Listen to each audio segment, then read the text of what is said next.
Have you ever come across an error message such as this, and this? Or even this, or this? And you'll be like, oh, what is happening?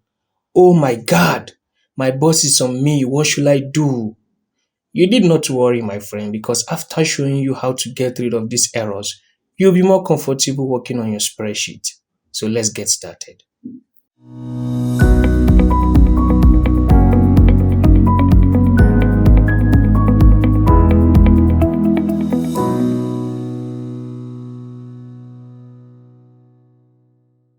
Anytime you see the value error, it simply means you have used a wrong data type in your formula, or the formula that you are using has wrong data type in the respective cell.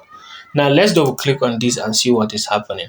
If you look at this formula, it is simply an addition of cell B3, B4, B5, B6, and B7, which is these cells we have here.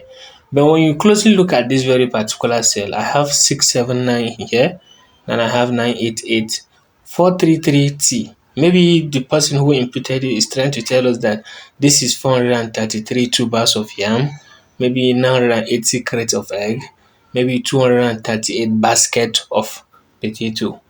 But it has been wrongly specified here. This is the wrong data type, because here we have numeric values and here we have numeric and letters attached to them. So when you see something like this, if you add these values up, it returns a value error. That's because you have used the wrong data type in this situation. So how do you correct something like this? You can correct something like this by cancelling out all the values or the parameters or the variables that made it wrong data type. So if you cancel all of them, then your parameter is now intact and it will not be complete.